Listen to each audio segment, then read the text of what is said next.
O tema do vídeo de hoje é delicado e quase toda vez que vem à tona é tão carregado de preconceito que não gera a reflexão necessária para fazer o debate evoluir. Então eu te peço atenção, continue comigo nesse vídeo porque eu vou trazer informações que são fundamentais para gerar essa reflexão. Dizem respeito a transexuais, especificamente sobre suicídio, que é bem mais comum nesse grupo de pessoas do que na sociedade em geral. Eu sou a Cristina Grêmio, colunista da Gazeta do Povo, e te convido a acompanhar esse vídeo, mesmo que não tenha nenhum conhecido que viva esse drama, um drama imenso. Como eu disse, com mais informações a gente consegue refletir, debater melhor e quem sabe também ajude. Talvez a gente consiga passar a ajudar a combater essa cultura de rejeição ao diferente. A Gazeta do Povo publicou um artigo no dia 18 de fevereiro de 2021 do jornalista Gabriel de Arruda Castro tentando explicar por que a taxa de suicídio é tão alta entre pessoas transexuais, de 4 a 10 vezes maior do que na população em geral. A reportagem cita vários estudos que trazem reflexão. Olha esses dados. Segundo a Associação Nacional de Travestis e Transsexuais, 40% das pessoas que se identificam como sendo do gênero oposto ao de nascimento já tentaram suicídio. Esse índice não é só entre adultos, mas também entre adolescentes. Um dos maiores e mais abrangentes estudos já feitos sobre o tema, em 2018, pela Associação Americana de Psiquiatria, levantou que 41% dos adolescentes transgêneros já tinham tentado suicídio, enquanto que a média entre os demais adolescentes era de 14%, que já é alta. Seria natural a gente pensar que o preconceito ou a falta de aceitação social estão por trás desse índice tão alto de suicídios nesse grupo específico da população, os adolescentes transgêneros. Mas não é o que mostram as pesquisas.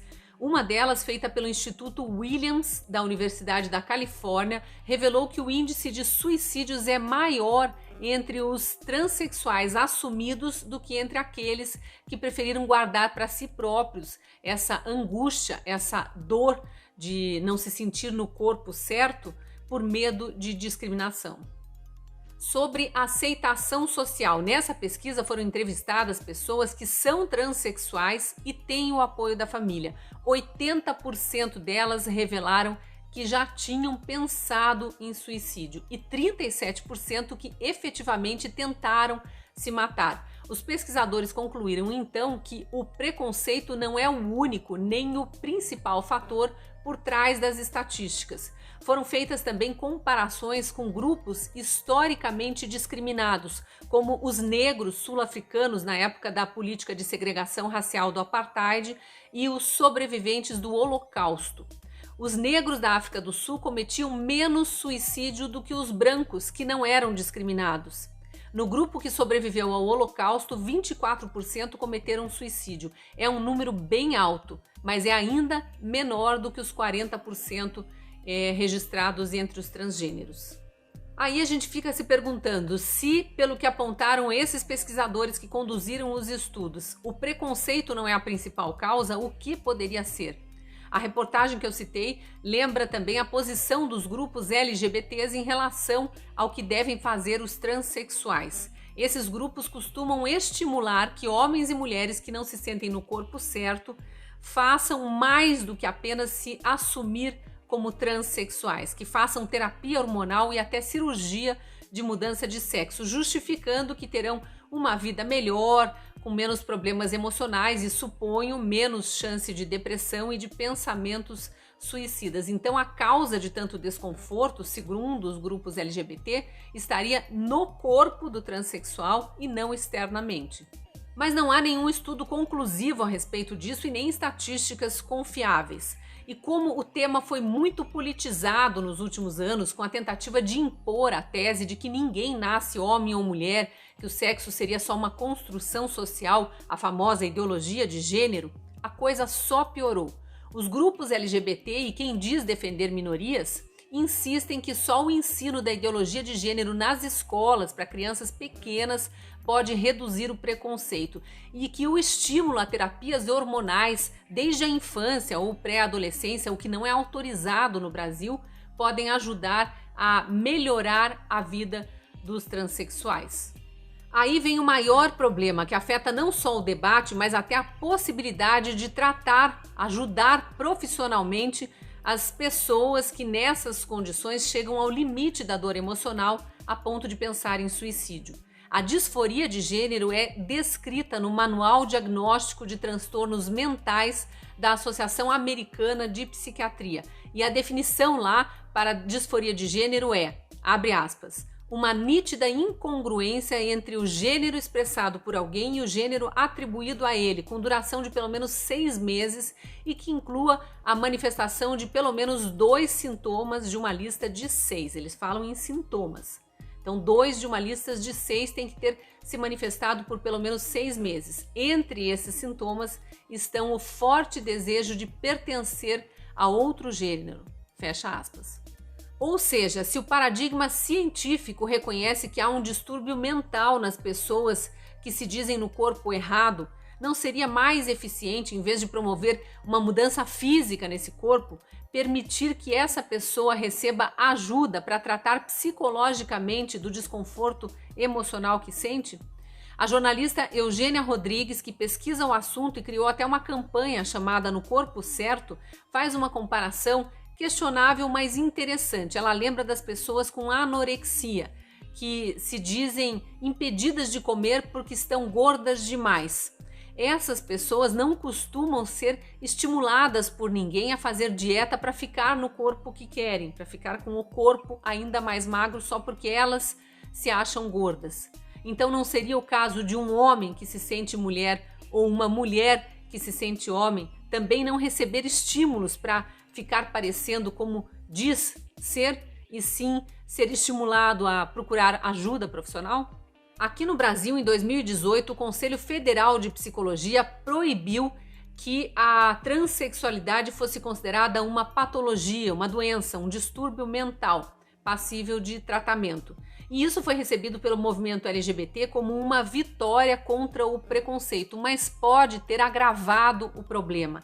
Ao invés de permitir que pessoas trans sejam ajudadas por um profissional da psicologia a refletir sobre a sua condição, a tentar buscar explicações para o fato de quererem ser como pessoas do sexo oposto, elas são estimuladas a procurar a cirurgia de mudança de sexo, muitas vezes sem estar sequer preparadas para uma intervenção tão intensa. O que acontece na prática é que um trans depressivo que procure um psicólogo em busca de tratamento emocional para um possível distúrbio mental não pode ser tratado porque disforia de gênero não é reconhecida, não existe no dia a dia dos consultórios. Ele pode, por exemplo, olhar para a dor de uma paixão platônica por um heterossexual do mesmo sexo ou algo assim, mas não pode olhar para a sua própria dor de não se sentir no corpo certo, como se isso pudesse ser, enfim, tratado. E se for um distúrbio mental? Todo mundo sabe que distúrbios mentais não tratados tendem a piorar, certo? Por outro lado, como eu disse, é permitido e até estimulado que esse mesmo paciente que não pode ser diagnosticado ou tratado como se tivesse um distúrbio mental, faça alterações físicas no próprio corpo, mutilações, alterações hormonais que podem mudar toda a forma de funcionamento do organismo e que trazem quase sempre consequências dolorosas, às vezes até arrependimento. Isso é estimulado, então não faz sentido. Não pode fazer tratamento, um paciente que eventualmente tem um problema só no plano mental, mas pode fazer um tratamento físico que é irreversível. Quem discute seriamente o assunto, preocupado com o bem-estar das pessoas que não se sentem confortáveis no próprio corpo, no sexo de nascimento, afirma que há uma questão psíquica sendo negligenciada e uma glamourização dos trans que não ajuda essas pessoas, apenas isola elas dos demais grupos sociais, fazendo com que se sintam cada vez mais sozinhas. Isso sim pode estar por trás das altas taxas de suicídio.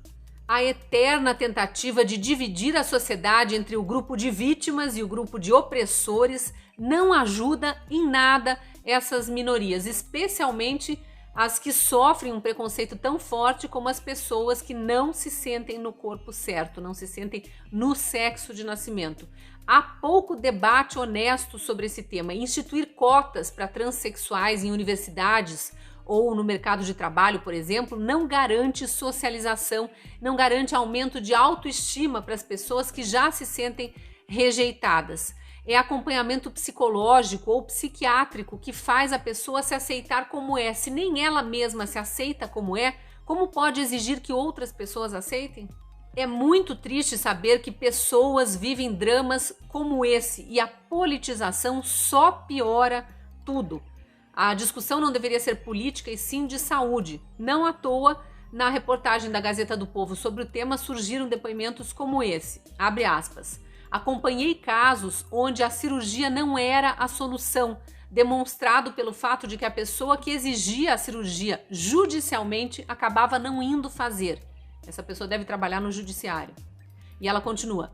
Esse lado perverso da cobrança social existe porque hoje fazer uma cirurgia de mudança de sexo é bem visto e até incentivado. E às vezes a pessoa não quer chegar a esse ponto, mas tem medo de ser mal vista em alguns círculos e acaba cedendo.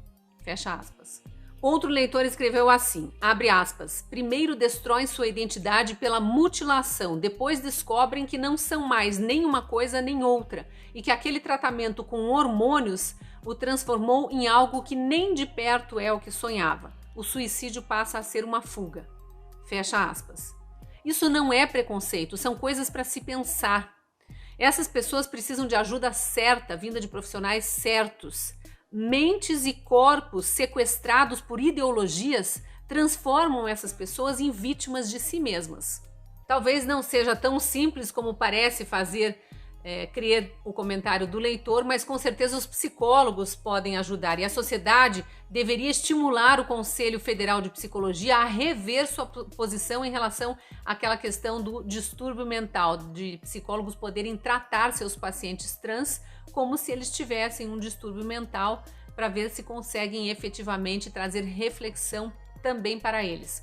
E você já tinha pensado nisso tudo? Consegue ter empatia real por essas pessoas e se colocar no lugar delas, abordar o assunto sem viés ideológico?